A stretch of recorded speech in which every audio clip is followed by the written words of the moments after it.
Chapter 17. Jill had taken the elevator into what seemed to be another part of the garden or courtyard. Although the area had been isolated, surrounded by trees, she'd guessed as much from the few overgrown potted plants and the welcome sounds of the forest beyond the low metal railing. There had been nothing to see but a rusting door set into a nondescript overgrown wall, welded shut, and a large open well like a stone wading pool. Inside had been a short spiral staircase leading down to another small elevator. Now where the hell am I? The room that the elevator had led to was unlike any other part of the estate she'd seen. It lacked the strange, fetid charm of the mansion, or the dripping gloom of the underground. It was as though she'd walked out of a gothic horror story and into a military complex, a utilitarian's bleak paradise. She was standing in a large, steel-reinforced concrete room. The walls painted a muddy, industrial orange. Metal ducts and overhead pipes lined the upper walls, and the room was rather aptly titled XD-RB1, painted across the concrete in black, several feet high. Any case she'd had of where she was in relation to the rest of the estate was totally gone. Although it's as cold as everywhere else, at least I know I'm still on the ground. There was a heavy metal door on one side of the room, firmly locked. The sign to the left of it stated that it was only to be opened in case of a first-class emergency. She figured that the B1 on the wall stood for basement level 1, her theory confirmed by the bolted ladder that led down through a narrow shaft in the concrete, where there was a B1, B2 naturally followed. And considering the alternative, it looks like that's where I'm headed. My other option is to go back through the underground tunnels. She peered down the ladder shaft, only able to see a square of concrete at the bottom. Sighing, she held onto the Remington and started down. As soon as she hit the last rung, she turned anxiously and faced a much smaller room, as bland and industrial as the first. Inset fluorescent lights on the ceiling, a gray metal door, concrete walls and floor. She walked through quickly, starting to feel hopeful that there were no more creatures or traps. So far, the basement levels had offered nothing more dangerous than a lack of decorum. She opened the door and her hope faded as the dry, dusty smell of long-dead flesh hit her. She stepped out onto a cement walkway that led over a flight of descending stairs, a metal railing circling the path. At the top of the steps was a crumpled zombie, so emaciated and shriveled that it appeared mummified. She held the shotgun ready and walked slowly toward the stairs, noting that there was a hall branching off to the left where the railing stopped. She darted a quick look around the corner and saw that it was clear. Still watching the desiccated corpse carefully, she edged down the short corridor and stopped at the door on her left. The sign next to the door read, "Visual Data Room," and the door itself was unlocked. It opened up into a still, gray room with a long meeting table in the center, a slide projector set up in the front of the portable screen at the far end. There was a phone on a small stand pushed up against the right wall, and Jill hurried over, knowing that it was too much to hope for but having to check just the same. It wasn't a phone at all, but an intercom system that didn't seem to work. Sighing, she stepped past an ornamental pillar and walked around the table, glancing at the empty slide projector. She let her gaze wander, looking for anything of interest, and stopped on a flat, featureless square of metal set into the wall, about the size of a sheet of paper. Jill stepped over to take a closer look. There was a flat bar at the top. She touched it lightly, and the panel slid down into the wall, revealing a large red button. She looked around the quiet room, trying to imagine what the trap would be, and then realized that there wouldn't be a trap at all. The mansion, the tunnels, all of it was rigged to keep people from getting here, to these basement levels. They're way too efficiently dull to be anything but where the real work gets done. She knew instinctively that her logic was sound, but this was a boardroom, a place for drinking bad coffee and sitting through meetings with colleagues. Nothing was going to jump out at her if she pushed the button. Jill pushed it, and behind her the ornamental pillar slid to one side with a smooth, mechanical hum. Behind the pillar were several shelves, stacked with files, and something that glittered in the soft gray light of the room. She hurried over and picked up a small metal key, the top of it imprinted with a tiny lightning bolt. Slipping it into her pocket, she flipped through a few of the files. They were all stamped with the Umbrella logo, and though most of them were too thick and ponderous to spend time sorting through, the title on one of the reports told her what she needed to know, what she'd already suspected. Umbrella, Bioweapons Report. Research and Development. Nodding slowly, Jill put the file back. She'd finally found the real research facilities, and she knew that the STARS trader would be somewhere in these rooms. She was going to have to be very careful. With a final glance around her, Jill decided to go see if she could find the lock that the key belonged to. It was time to place the last few pieces of the puzzle that Umbrella had set up and that the STARS had sacrificed themselves trying to solve. The twisted, gnarled root of Plant 42 took up a large corner of the basement room, the bulk of it hanging down in slender, fleshy tendrils that almost touched the floor. A few of the tiny, worm-like threads squirmed blindly around each other, twisting slowly back and forth as if looking for the water supply that Chris had drained. God, that's disgusting. Chris nodded in agreement. Besides the control room he'd escaped into, there had only been 2 other chambers in the basement. One of them had been stacked with boxes of cartridges for all kinds of weapons, and although most of them had been uselessly wet, he'd found most of a box of 9mm rounds on a high shelf, saving them both from running out of ammunition. The other room had been plain, containing only a wood table, a bench, and the massive creeping root of the carnivorous plant that lived upstairs. So, how are we going to do this? Rebecca held up a small bottle of purplish fluid and swirled it gently, still staring at the moving tendrils. Well, you stand back, and don't breathe too deeply. This stuff's got a couple of toxins in it that neither of us wants to be ingesting, and it'll turn gaseous once it hits the infected cells. Chris nodded. How will we know when it's working? Rebecca grinned. If the V-Jolt report is on the mark, we'll know. Watch. She uncapped the bottle and stepped closer to the twisted root, then upended the glass vial, dousing the snaky tendrils with the watery fluid. Immediately, a billow of reddish smoke plumed up from the root as Rebecca emptied the bottle and stepped quickly away. There was a hissing, crackling sound like wet wood thrown atop a blazing fire, and within seconds, the feebly twisty fibers started to break, pieces of them snapping off and flaking away. The knotted thickness at the center started to tighten and shrink, pulling into itself.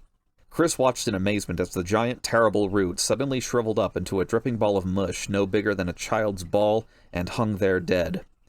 The entire process had taken about 15 seconds. Rebecca nodded toward the door, and both of them stepped out into the drying basement, Chris shaking his head. God, what did you put in there? Trust me, you don't want to know. You ready to get out of here? Chris grinned. Let's do it. They both jogged toward the basement doors, hurrying out into the cold corridor and back toward the ladder that led upstairs. Chris was already going over escape plans for when they left the bunkhouse.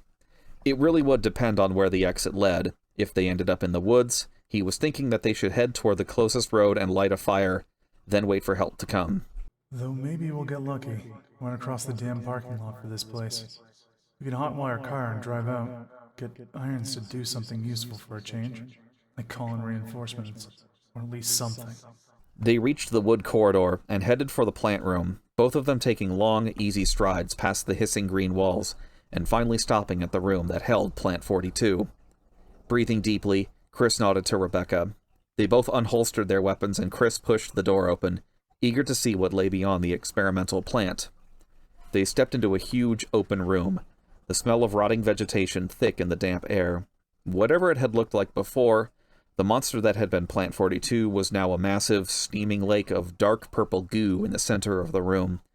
Bloated, dead vines the size of fire hoses draped limply across the floor, extending out from the livid, gelid mass. Chris scanned for the next door, saw a plain fireplace against one wall, a broken chair in a corner, and a single door that apparently led back into the bedroom he'd searched earlier. A hidden passage that he'd missed, and that led to the very room in which they stood. There was no way out. Killing the plant had been a waste of time. It hadn't been blocking anything. Rebecca looked as disappointed as he felt, her shoulders slumped and expression grim as she studied the bare walls. I'm sorry, Rebecca. They both walked slowly around the room, Chris staring at the dead plant and trying to decide what to do next. Rebecca walked to the fireplace and crouched down next to it, poking at the blackened ash. He wouldn't drag her back to the mansion. Neither of them were up for that. Even with the extra ammo, there were too many snakes. They could wait in the courtyard for Brad to fly by again. Hope he got into range. Chris, I found something. He turned and saw her pull a couple of pieces of paper out of the ashes, the edges scorched, but both sheets otherwise intact. He walked across the room and leaned down to read over her shoulder, and felt his heart pounding as the first words sank in. Security protocols. Basement Level 1. Heliport. For executive use only. This restriction may not apply in the event of an emergency. Unauthorized persons entering the heliport will be shot on sight. Elevator. The elevator stops during emergencies. Basement Level 2. Visual Data Room. For use by Special Research Division only. All other access to the Visual Data Room must be cleared with Keith Arving, Room Manager. Basement Level 3. Prison. Sanitation Division controls the use of the prison. At least one consultant researcher, E. Smith, S. Ross, A. Wesker, must be present if viral use is authorized. Power Room. Access limited to headquarters supervisors. This restriction may not apply to consultant researchers with special authorization. Basement Level 4. Regarding the progress of Tyrant after use of T-Virus. The rest of the paper was burned, the words lost. A. Wesker. Chris said softly. Captain Goddamn Albert Wesker. Barry had said that Wesker disappeared right after the Alphas had made it into the house, and it was Wesker who led us here in the first place when the dogs attacked. Cool, competent, unreadable Wesker, working for Umbrella. Rebecca flipped to the second page, and Chris leaned in, studying the neatly typed labels beneath the drawn boxes and lines. Mansion, courtyard, guardhouse, underground, laboratories. There was even a compass drawn next to the sketch of the mansion to show them what they'd missed. A secret message to the underground hidden behind the waterfall. Rebecca stood up. Captain Wesker is involved with all this? Chris nodded slowly.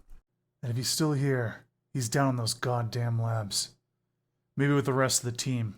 If Umbrella sent him there, God only knows what he's up to. They had to find him. Had to warn whoever was left of the stars that Wesker had betrayed them all. Everything was done. Wesker stepped into the elevator that led back to Level 3, running through his checklist as he lowered the outer gate and slid the inner one closed. Samples collected, disks erased, power reconnected, Tyrant support off. It really was too bad about the Tyrant. Ugly as it was, the thing was a marvel of surgical, chemical, and genetic engineering, and he'd stood in front of its glass chamber for a long time, studying it in silent awe before reluctantly shutting down his life support. As the stasis fluids drained, he found himself imagining what it would have been like to see it in action once the researchers had completed their work. It would have been the ultimate soldier, a thing of beauty on the battlefield. And now it had to be destroyed, all because some idiot tech had hit the wrong button, a mistake that had cost Umbrella millions of dollars and killed the researchers who had created it. He hit the switch, and the elevator thrummed to life, carrying him back up for his final task. Activating the triggering system at the back of the power room, he'd give himself 15 minutes to make sure he was clear of the blast radius, climb down the heliport ladder, hit the back road toward town, and boom, no more hidden Umbrella facility. At least not in Raccoon Forest. Once he got back into the city, he'd pack a bag and head for Umbrella's private airstrip. He could make the necessary calls from there, let his contacts in the White Office know what had happened.